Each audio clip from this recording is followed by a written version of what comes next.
Yang lebih dari sekedar cerita pengantar tidur. Ini adalah kisah yang menyimpan rahasia besar, bukan di dalam buku, tapi terpahat langsung di alam, di tanah dan bebatuannya sendiri. Oke, kita mulai dari teka-teki visual dulu ya. Coba deh perhatiin baik-baik gunung ini. Namanya Gunung Tangkuban Perahu, yang artinya, ya, perahu terbalik. Dan kalau kita lihat, bentuknya emang persis kayak gitu. Aneh kan? Sebuah perahu raksasa yang terbalik dan jadi gunung. Jadi, pertanyaannya simpel kan? Gimana ceritanya sebuah gunung bisa punya bentuk spesifik kayak gitu? Nah, disinilah misteri utamanya dimulai. Sebuah teka-teki yang ternyata coba dijawab oleh sebuah legenda lokal yang sangat tragis, tapi juga luar biasa. Oke, kita bakal masuk ke dalam ceritanya sekarang. Siap-siap ya, karena ini adalah sebuah kisah klasik tentang dewa, kutukan, dan takdir tragis yang berpusat pada seorang putri. Ini dia tokoh utama kita, Dayang Sumbi. Asal-usulnya, jujur agak aneh. Dia ini terlahir dari seekor babi hutan titisan Dewi, dan karena darah dewata itu, dia punya anugerah kecantikan abadi. Nah, semua tragedi ini berawal dari satu momen males-malesan. Waktu lagi nenun, alatnya jatuh. Karena lagi mager, Dayang Sumbi asal aja ngucapin sumpah ini. Dia sama sekali nggak nyangka siapa atau apa yang bakal menjawab panggilannya. Dan yang terjadi berikutnya, ya ini bagian yang paling aneh.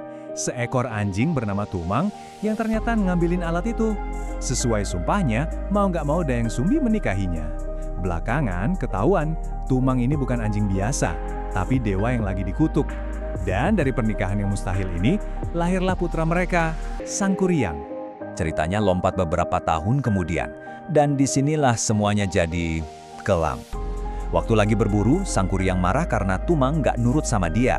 Saking marahnya, dia bunuh anjing itu, nggak sadar kalau dia baru aja membunuh ayahnya sendiri. Dan yang lebih parah, dia bawa pulang hati Tumang dan memberikannya kepada ibunya untuk dimasak. Waktu Dayang Sumbi sadar hati siapa yang dia makan, marahnya meledak. Dia pukul kepala Sangkuriang pakai sendok nasi sampai ninggalin bekas luka. Terus dia usir anaknya itu. Nah, bekas luka ini penting banget. Ingat-ingat ya, karena ini kunci dari sisa cerita kita. Oke, kita lompat lagi nih bertahun-tahun ke depan. Takdir kembali mempermainkan mereka, dan kali ini konsekuensinya bakal jauh lebih menghancurkan. Sangkuriang tumbuh jadi pemuda pengembara yang sakti mandraguna. Suatu hari, dia ketemu seorang wanita yang cantiknya luar biasa, dan langsung jatuh cinta. Tentu saja, dia sama sekali nggak tahu kalau wanita awet muda itu, ya, itu ibunya sendiri, Dayang Sumbi. Keduanya pun jatuh cinta, sama-sama nggak sadar hubungan darah di antara mereka. Tapi pas Dayang Sumbi lagi nyisirin rambut Sangkuriang, tangannya tanpa sengaja nyentuh bekas luka di kepalanya. Dan, dek, saat itu juga dia sadar akan kebenaran yang mengerikan. Ini putranya. Jelas Dayang Sumbi panik setengah mati. Untuk menggagalkan pernikahan terlarang ini, dia ngasih syarat-syarat yang mustahil. Bendung Sungai Citarum, bikin danau raksasa, terus bangun perahu besar. Semuanya harus selesai dalam satu malam. Gila kan? Masalahnya, Sangkuriang kan sakti. Dibantu makhluk goib, dia hampir berhasil. Dalam keputusasaan, Dayang Sumbi akhirnya berbuat curang. Dia bikin fajar palsu. Merasa dicurangi, Sangkuriang ngamuk sejadi-jadinya dan nendang perahu yang hampir jadi itu sekuat tenaga. Bam! Perahunya kebalik. Sampai sini, ini legenda yang keren banget kan? Sebuah kisah tragedi yang epik.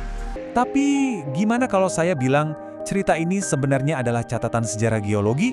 Nah, sekarang kita geser dari mitos ke fakta ilmiah. Coba lihat angka ini, 105.000. Ini bukan angka sembarangan. Ini adalah jumlah tahun yang lalu saat sebuah bencana alam super dahsyat terjadi di lokasi yang persis sama dengan legenda Sangkuriang.